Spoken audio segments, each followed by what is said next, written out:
Hello, welcome back to Education on Fire. Today I'm delighted to be chatting to Zafra Lerman, and she's a scientist, educator and humanitarian. She received a Ph.D. in chemistry from the Weizmann Institute of Science, Israel, and conducted research on isotope effects at Cornell and Northwestern Universities in the US and ETH Zurich in Switzerland. She developed an innovative approach to teaching science through art, music, drama, dance and rap, which was successful with underprivileged students from around the globe. She worked on human rights cases in the former Soviet Union, Russia, China, Guatemala, Cuba, Peru and South Africa, and is the president of the Malta Conferences Foundation, which uses science diplomacy as a bridge to peace in the Middle East by bringing scientists from all the countries in the Middle East together with Nobel laureates. She received over 40 international awards, including the Presidential Award for Mentoring from President Clinton, and she was nominated for the Nobel Peace Prize by a member of the US Congress and a member of the French Parliament. Her book, Human Rights and Peace, A Personal Odyssey, was published in August 2024 and helped support her work with the Malta Conferences Foundation.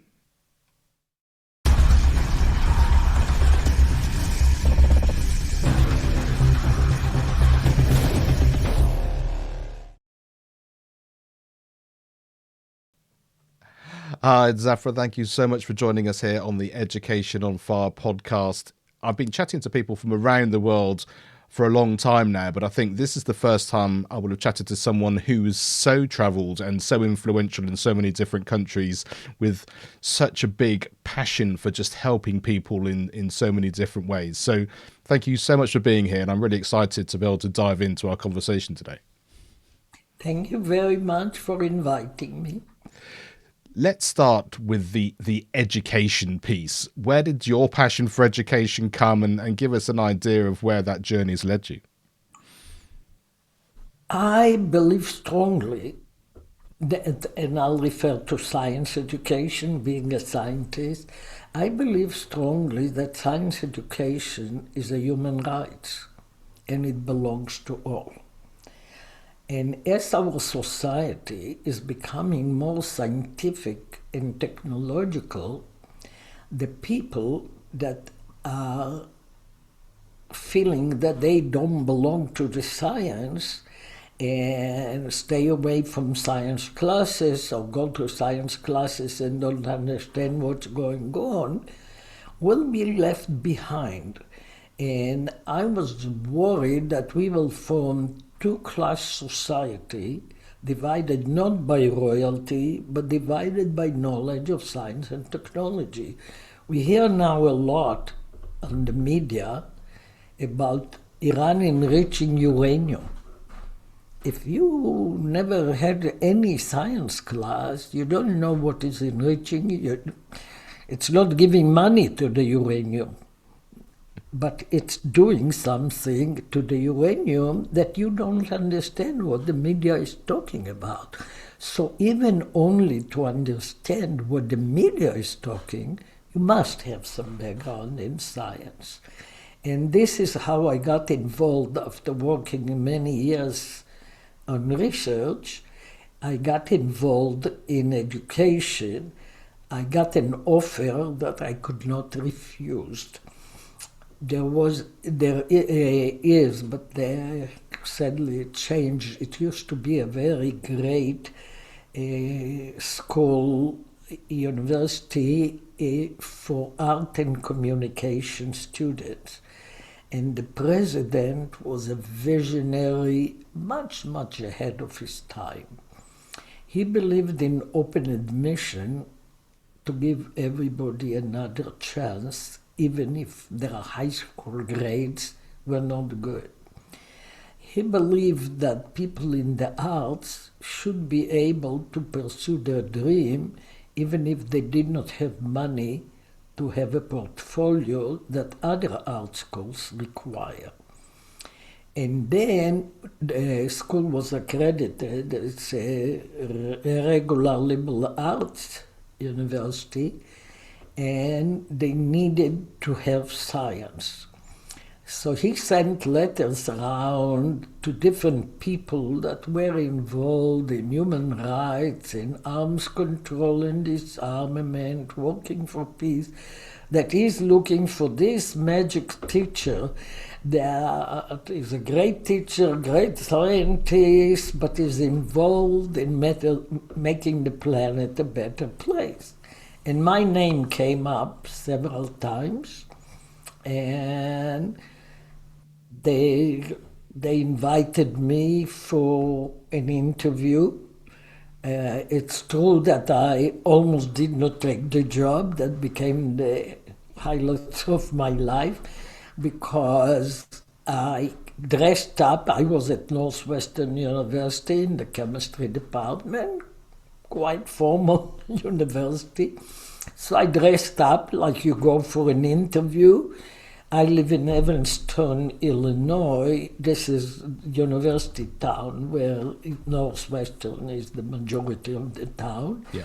And the school was downtown Chicago.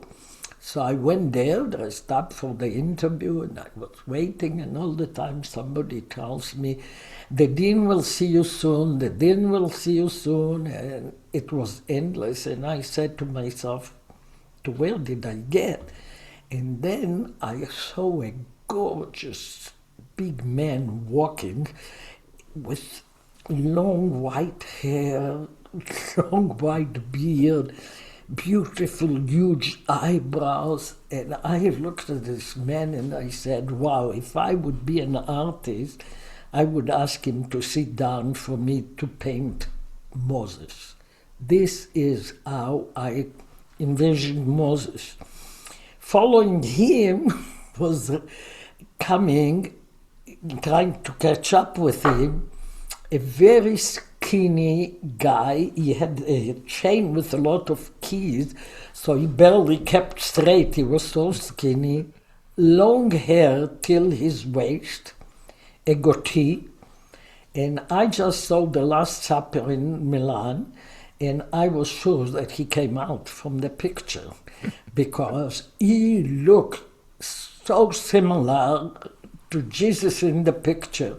So then I said, oh, this is an interesting place. Moses and Jesus work together, but it doesn't resemble any of the universities I was all my life. By that stage, I was the Technion, Israel Institute of Technology, the Weizmann Institute of Science, rated as one of the best 10 research institutes in the world. I was at the ETH in Switzerland, Cornell University in the US, Northwestern. I had not seen anything resembling what I was seeing there. So I started thinking, maybe it's not a real university, maybe it's some weird place. I really started doubting. And meanwhile, I'm waiting for so long, and the dean still is not there, and they kept telling me, you will come, you will come, you will come.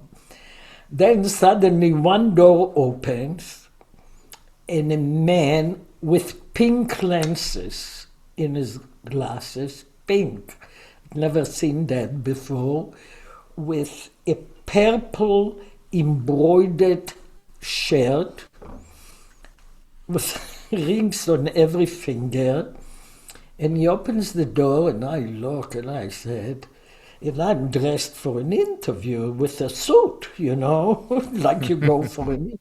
I said, I'm for sure not in the right place. And he said to me, can I help you? And I said, I'm waiting for an interview with the dean of the college. And he said to me, I am the dean. And I just replied, oh, this was my only reply. And then I go in, and he tells me that he's apologizing for being late. And he said that they were late because the faculty just came back from a retreat. And all the places I attended, the faculty never went on retreats.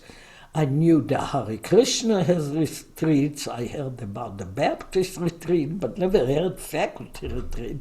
So I said to myself, this is a trap. I'm not in the right place.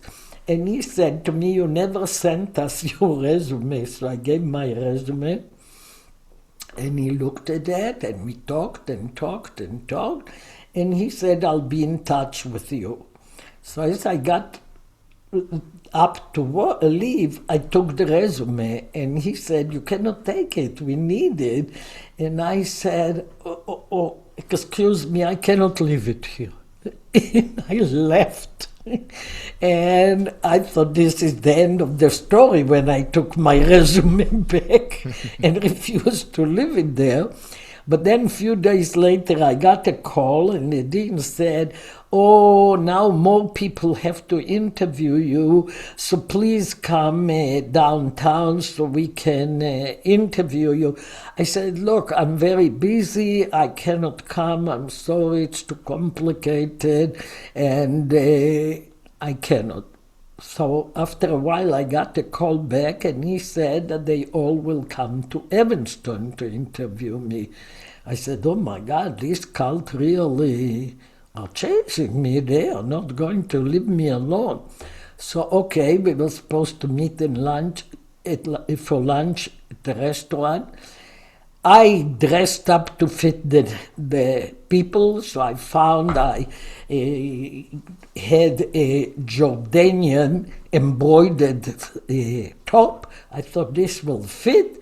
I dressed accordingly, and I go, and they all came with dark suits.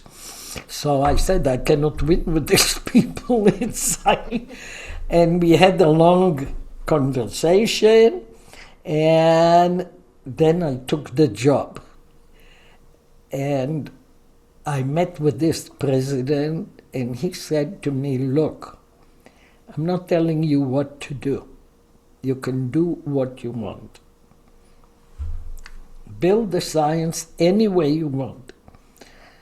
And I thought, oh my God, this is really a great opportunity. Now, all the students majored in the different arts and communication.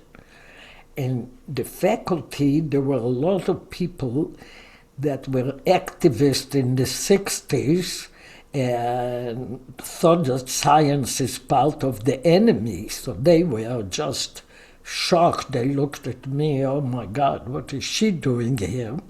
And I realized that it will be very hard to get students because the faculty discouraged them from taking my class. And what I offered is chemistry in daily life. Anyhow, to make the story shorter, I decided that across the street there was a bar, and I said, I'll take the few students that will agree to go with me there and practically start telling them why they should take my class. So I took them across the street, and I told them to order what they want. And I don't drink alcohol, so I started hearing names. Green Grass Opera, Bloody Mary, very weird names. And I said to them, when we sat down, what did you order? And they said, oh, this is orange juice with alcohol, this is tomato juice with alcohol. So then I had an inspiration. I said, oh, so you all have something in common in your drinks. It's alcohol. They said, yes. I said, what is alcohol? And they said, it makes you feel good. I said, yes, but what is it? Then I started explaining to them what is alcohol, and I took a napkin and I wrote the structure of ethanol, and they all wrote it on their napkins, and it became very interesting. They got very interested in that, and I said, after that I order a salad with oil and vinegar for everybody. And I said to them, what is vinegar? And sure they didn't know. I said, it's acetic acid. And then we drew the acetic acid. By that stage, the whole bar joined my lecture. And everybody was fascinated learning on what they are drinking or eating.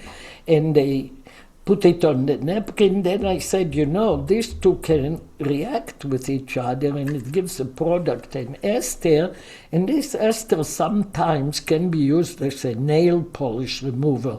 So all of them said, so we have nail polish remover? No, you need a catalyst. And I explained what is a catalyst. To make a long story short, after all this, and they were fascinated to learn it because they were learning about the bar. They didn't know that they are already in a chemistry class. So at the end of this class, I told all the group, I said, listen, the semester is 15 weeks. If you take my class, you finish the first class, you have only 14 more to go, and all of them took my class. And after that, I never had to bribe any more students to take my class. But I learned from that a very big lesson, that if you teach in a way that it's relevant to the students, then they will learn. If you try to teach a chemistry class and you come and try to tell them about the structure of the atom, and the atom is a small particle, everything made up of an atom, they don't relate to that. But I realize that if it's relevant, they even want to learn. So this is how I design my classes, that they must be relevant to the students.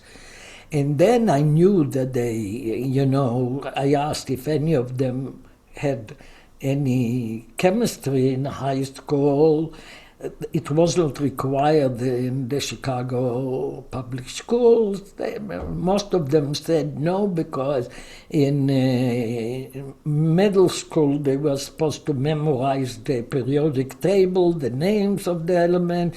I said, why do you have to memorize their names? Even they don't know their names. Here, I'm giving each of you a periodic table, and you don't have to memorize anything you can find on the periodic table. Oh, they were very happy with that. And then I told them it was 3 hours class, and I said, if you feel that you are saturated with what I'm talking, don't hesitate to raise a sign that says saturated, and we'll take a break. Don't just sit there and stop absorbing what I'm saying. But then immediately we did, all of us, an experiment on saturation by pouring sugar into water, and then the sugar did not dissolve anymore, and I explained to them that it doesn't dissolve because it's saturated. So the same, that it doesn't matter how much more sugar we will pour, it will go to the thing.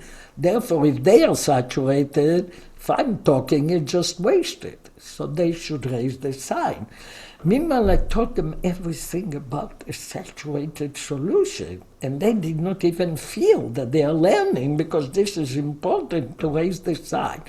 Then I told them to put it on a hot plate, and the sugar dissolved. So I said, if we will raise the temperature in the room, you think you will absorb more? And they started laughing and said, no, we'll fall asleep. So I said, okay, from here on, we are separated from relating it to you, because here it doesn't follow anymore. But then we cooled it off, we put a stick in, and they got candy sugar from all that, and we learned about crystals, and they did not even feel that they are learning, because they all was related to help them to raise the sign. And this is how I learned, because I saw how they can learn. And then I explained something, a reaction, and they did not understand well. So a dance student got up and assigned chemical to the students and choreographed it as a dance.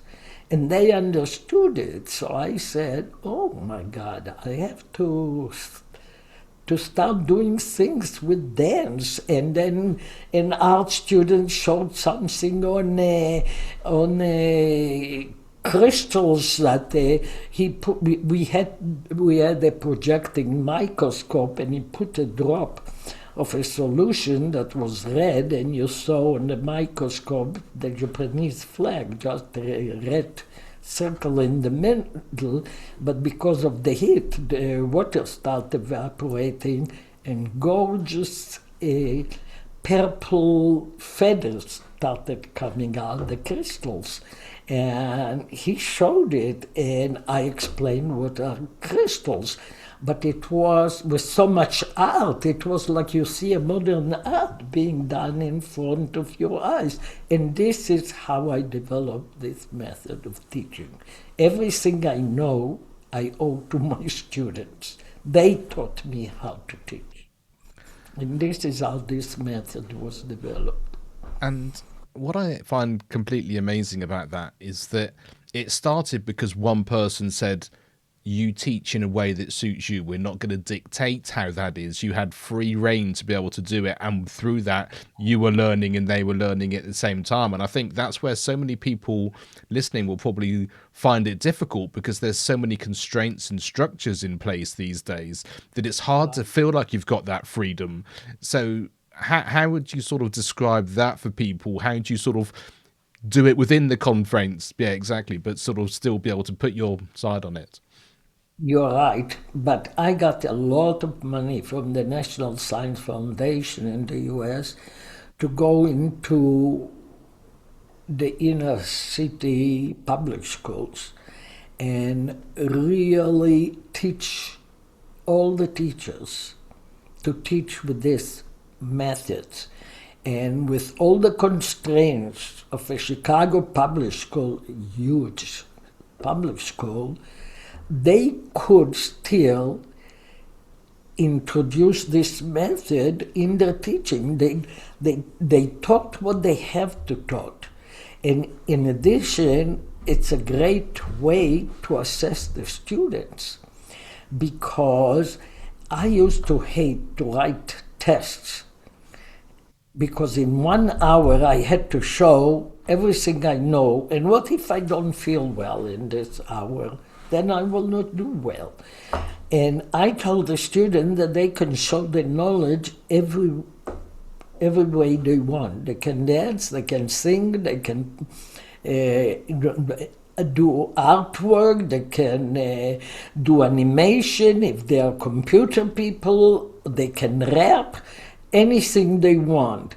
And it became a terrific way of assessing, because the student put so much effort to learn the material and show it in their own major, or with the young children, helping them to show it any way they want, that also with all the constraints, the teacher said that they did miracle in their classes. And what they did, and especially in very tough schools that were drug-infested, gang-infested, they opened a science after school. And it became so popular because of this method that instead of going on the streets, these kids started coming to the science after school and did tremendous. And then we took it to homeless kids, because I had a dance student that her parents opened a dance studio for very low income students and homeless kids at night to come and dance. And we would go there and teach them. You can see pictures of me sitting on the floor, all of them dressed with leotards, and the periodic table is on the floor. And because I was the head of the Science Institute that I founded, I took the faculty with me and we taught them different things. CNN came and did a program about them and showed it 5 times around the world, because one student said there that they danced the depletion of the ozone layer, and he said, I never knew anything about ozone layer and depletion, and he said, and then we did the dance, and I saw one of my cousins pulling an oxygen away from the ozone molecule, and I said, this is how it works. I never knew, how does he say, I never knew nothing till we did the dance. And so it did miracles even with homeless kids. They went to college, many of them, and 2 went on for a Ph.D. It did very well with prisoners that I taught. And I had a woman, I did not know she's a prisoner. She got for good behavior certain time that she could go and study. And my class fell in that period, but she never wanted science. But she came and she told me she was a grandmother, 40 years old, never married. Her daughter was never married, but she was a grandmother. And she said she said, I never had science, I hate science, I'm afraid. So I said, so why are you in the class? She said, because this was the only time that fit my schedule, but I did not ask question, what schedule? And then I said, what do you like in life? And she said, I like music. I like to sing, and I would like to write music. She said, perfect. In my class, you can do that. And this woman wrote a long song about air pollution, stop the air pollution. It was so accurately scientific, and she sang it beautiful. Now, in order to prove that my students are doing real science, I chaired for 26 years the Committee of Scientific Freedom and Human Rights for the American Chemical Society. This is why I was so involved in human rights. And the members of my committee were the chair of chemistry at Princeton University and the chair of chemistry at Indiana University. One a very fancy Ivy League private school, one a very big state school. So I persuaded them in Princeton. By that stage, students could take their non-science majors, the requirement in science, they could take a psychology class. And I said to them, let's develop a real science class. We developed a class titled From Ozone to Oil Spill, Chemistry, the Environment and You, and we'll use my methods. And I had to teach them to teach with my method. The National Science Foundation funded us and called it the flagship project.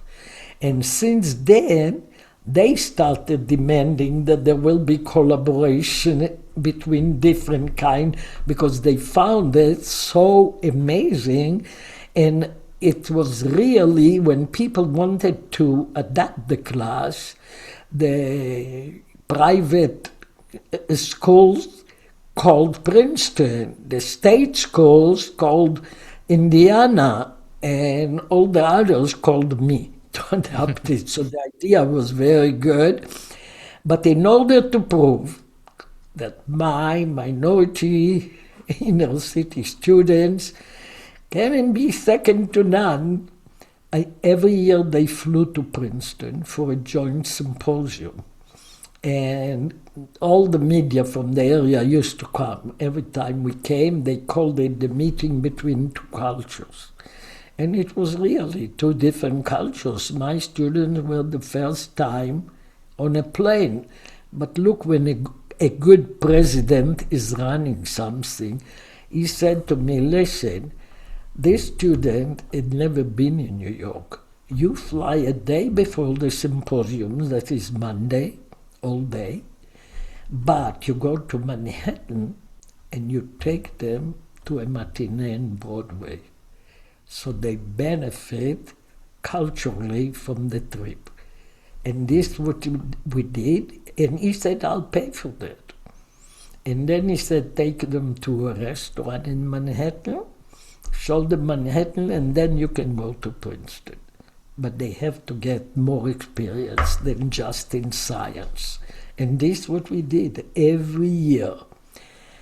The grandmother that I told you came to me and said, I need from you to write a letter to request that I will go with you to Princeton.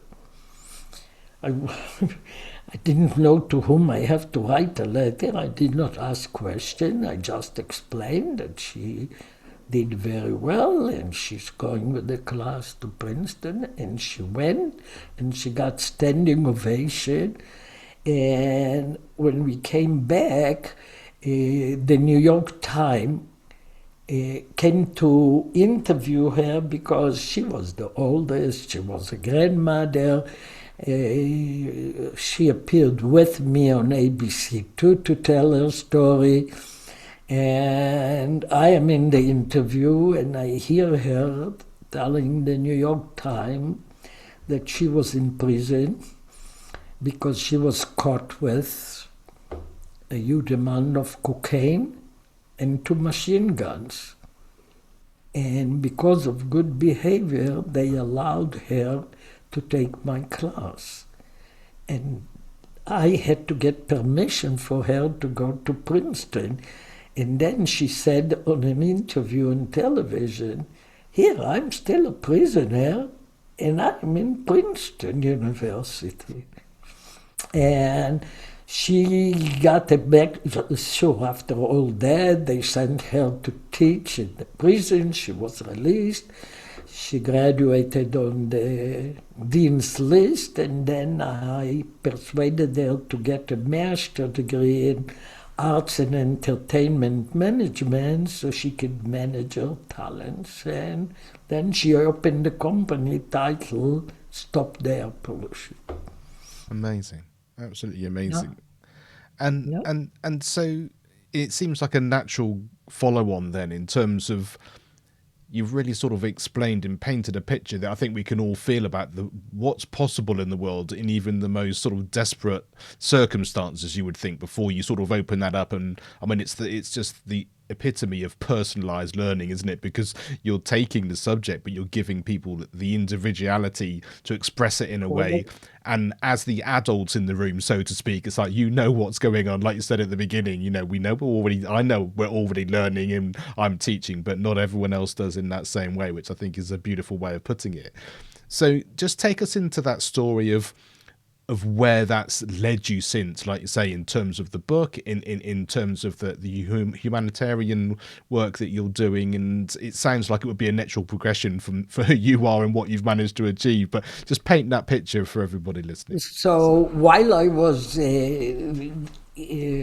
running the Science Institute, and as I said, it was adopted, this method, by many universities around the world, and I by myself, I received the first international award in the New Democratic South Africa in 2000. There is the World Cultural Council that they give every year. They have 3 awards: the Albert Einstein for science, they have Leonardo da Vinci for art, and they have Jose Vasconcelos for education. I received the education for combining the science and art. And every year it's in a different country. And I just prayed, be everywhere, but just not in the US. I want to go somewhere else, but I did not dream it will be South Africa. And because it was the first international award, it was an unbelievable event. All the Supreme Court was there, all the ambassadors were there. It was a very, very big event, and then I had with me few of my people from the Science Institute. So we went to Soweto. Soweto is the only city that in one street 2 Nobel Peace Prize winners were born, Mandela and Archbishop Tutu. And I adapted their school district to teach in the same way. And for many years I worked with them, and they were doing very well with this way of teaching. But as I told you, during all this time, I chaired the committee. It was a subcommittee of international activity committees on scientific freedom and human rights.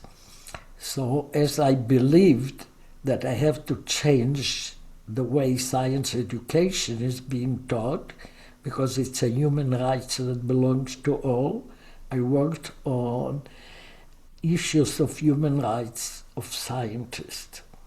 And by that stage, the Soviet Union was a very, very big problem, still is, but now it's Russia, for scientists. There were scientists that wanted to leave the Soviet Union, and the minute they asked, they were fired. Many were sent to hard labor in Siberia. Many were arrested, and they were then blamed for being parasites to the country because they don't work, but they fired them. They were deprived of going to listen to lectures or receiving scientific magazines to keep up their scientific level, going to seminars. And during the same time, I am still, but it started in the 80s, I'm the vice chair for chemistry of the Committee of Concerned Scientists that worked only on human rights, and started really when Sakharov was exiled to Gorky, and all his rights were abused. So in this capacity, the Committee of Concerned Scientists was organizing secret seminars.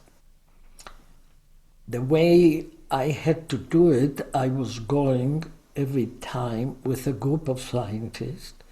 Every time I heard a group of scientists is going to the Soviet Union to lecture in universities, in Moscow and Leningrad, today St. Petersburg, I would join, I would lecture in the universities, and at dinner time I would look who is not frightened or all that, and I would say, look, I have to leave. If I'm not here tomorrow for breakfast, call the American embassy and not ask me questions. And around midnight, I would go by myself, but I took a crash course in Russian because I was told that every translator will be a KGB agent. So I took a crash course in Russian, and I would go by myself to some dark attic where I would meet one of the scientists. And then we would go and collect more, and around 2 o'clock in the morning we would meet in some attics in somebody's apartment. Usually there were like 40, 50 people. I carried with me scientific material to distribute, illegal in the Soviet Union. I gave a seminar, illegal in the Soviet Union, and then I collected all the CVs and resumes of the people to bring back to the US. And there are a lot of people today that are coming to American Chemical Society, working chemists, that say thank you for me for risking my life, because they have their freedom and they are now working as chemists. One of the people that was in Siberia, I copied his letter, part of the letter in my book. He wrote to me, he said, not to me, he nominated me once he was in the US already to receive the Andrei Sakharov Human Rights Award, what I received. But he wrote, I was puzzled. What makes a person living in freedom and having everything to risk their life for a person they had never met? And then I realized that these two people have shared values. One is in hard labor because of his beliefs and values that he would not sacrifice for other things. And the other that believes that doesn't matter if the person knows each other, that has to help this person. And he said these two people did for science something that you would not find in the pages of scientific magazine. They made science both humane and human. And I was thinking about that. Why really did I risk my life for people I don't know? I know them all now, and I'm glad I did it. And I did it several times, and then came China, and China was much harder because in the Soviet Union, the families helped us. In China, the families were very afraid even to talk to people that work on human rights. So it was much tougher. But it's all the belief that I think when you come to this planet, you must live it a better place. And you must do what you can for others. And I used to tell my students, every time reminding them, I said, before you go to sleep, think if you did something good for somebody else. And if you did something good for somebody else, you had a very good day today.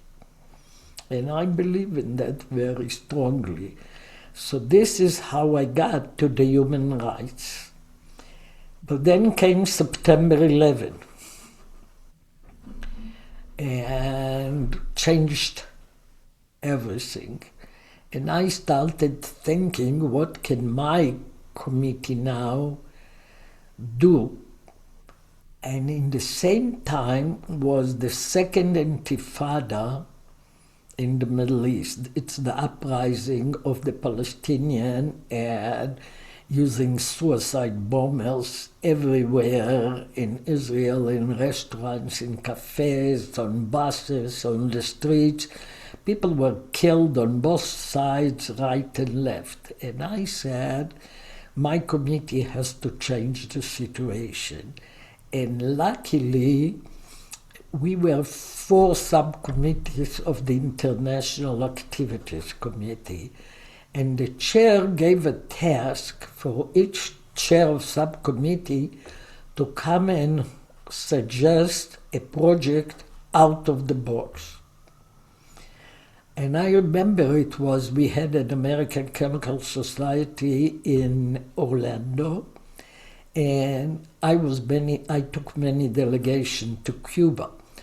And I invited 2 Cuban scientists to come, and with the help of my senator, I managed to bring them to the conference, and they were in this meeting.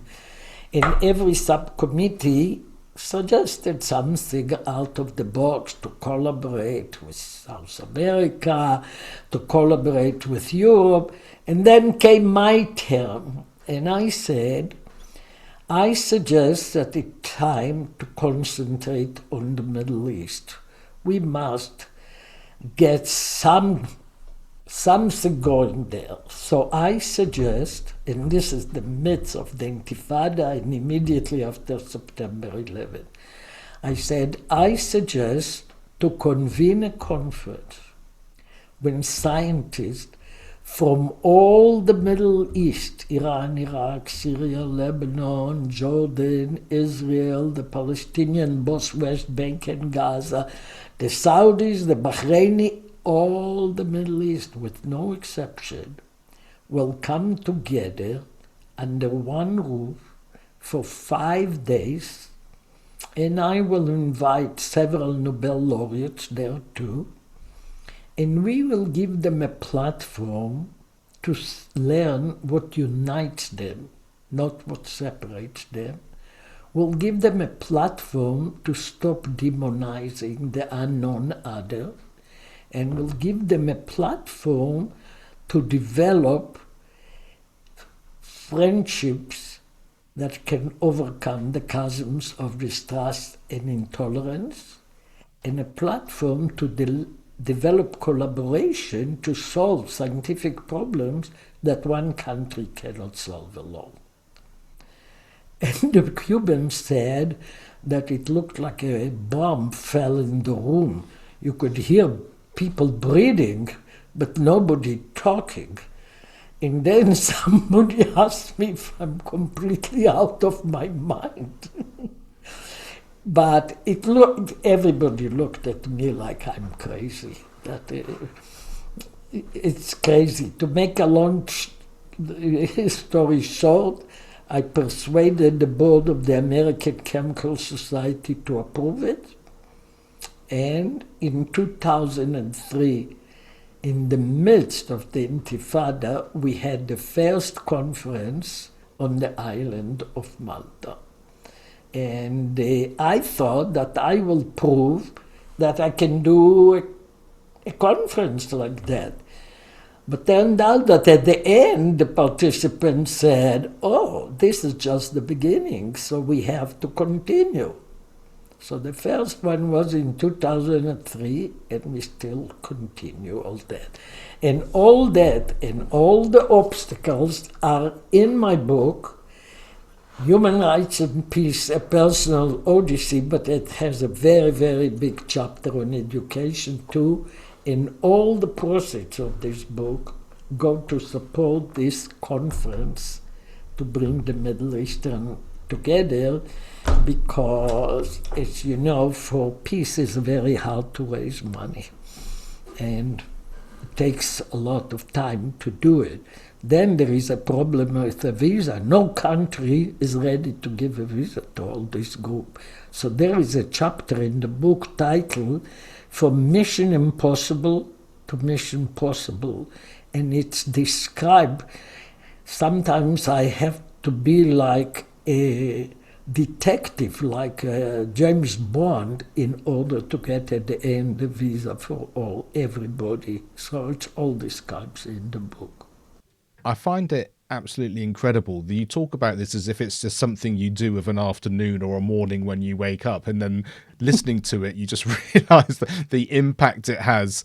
And I think not only it's one thing to think about these things or just decide it's something that's possible, but to be able to galvanize a group of people and an organization and actually to make it a reality is a completely different thing. But then I think back to what you started talking about in terms of those students in the bar and how it all got together, and I suddenly realized it's almost the same kind of thing. It's like, what do we need to do? How do we go about it? How does it fit with everyone's needs?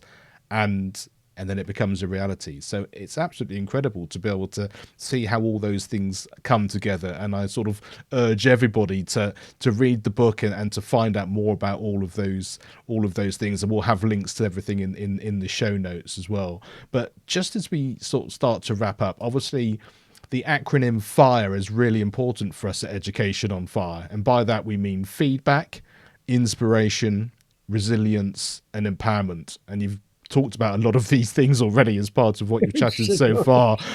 But is there anything that just jumps out at you immediately, or anything you'd like to sort of share from that? For sure, in the bar, I needed a lot of inspiration to see that I can translate alcoholic drink to a full chemistry class. I always said I suddenly got the inspiration to do that. And for sure, you need inspiration for starting things. Resilience you need to start and continue things that might be even dangerous to you, but are important to do.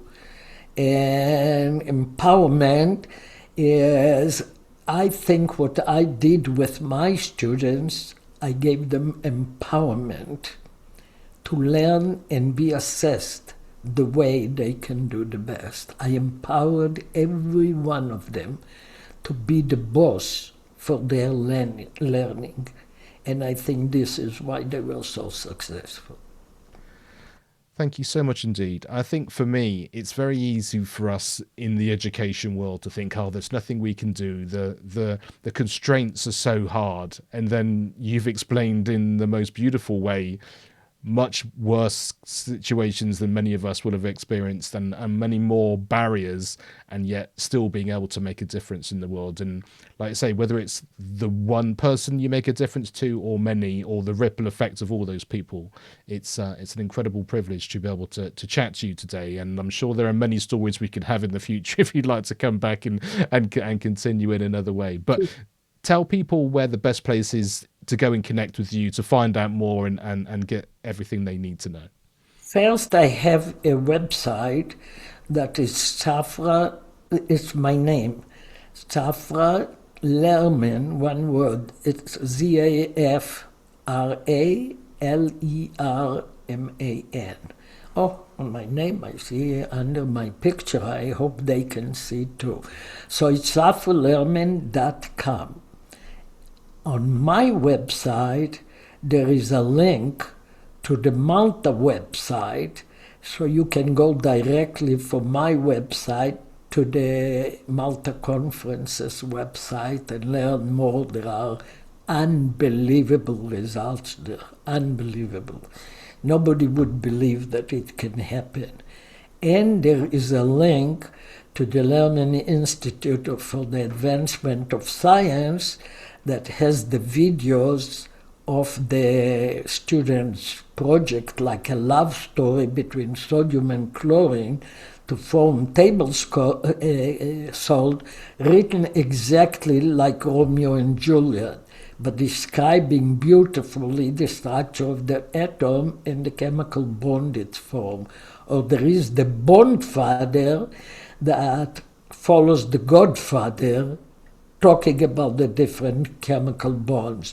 And then there is Star Wars that is explaining the depletion of the ozone layer exactly like Star Wars. So they are very interesting. And there is a student from the music department that sings I Have Plenty of Ozone with the music of I Have Plenty of Nothing.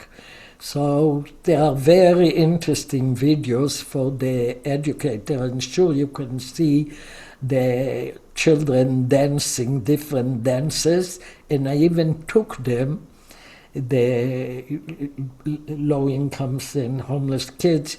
I was asked to bring them to a conference because they said we had a visualization conference that always was held in Oxford. So I showed the videos. But it was one held in the US in Mount Holyoke, and people asked if I can raise money and bring the students. And I did, and you can hear on the video when they perform how they visualize science, you can hear the scientists screaming, bravo, bravo, bravo. And it was very interesting because the scientists were all really lily white, and the students were all black students. So it was a very interesting lesson there that I describe in the book, this conference, that was very interesting. So if you go to my website, you can move to all the other websites. And if somebody wants personally to be in touch with me, then it's zafra@zafralerman.com. Amazing. This is my email. And if you are interested in buying my book, it just came out in paperback and lowered the price drastically on Amazon. It just came out. Oh, it's Amazon, Barnes and Nobles, everywhere now in paperback. Yeah. Zafra, thank you so much indeed. I'm just so honoured to be able to have this conversation today, to be able to share it with everybody. And I think no matter what their situation, whatever they're trying to do, who they're trying to support, I think it would have been a great inspiration to know that anything is possible. And like you said, if you get up and you get to the end of the day and you feel like you've helped someone, whatever that looks like and whatever your speciality is, whatever your world is, then the world's going to be a better place. So yeah, thank you so much indeed. Thank you very much. Education is not the filling of a pail, but the lighting of a fire.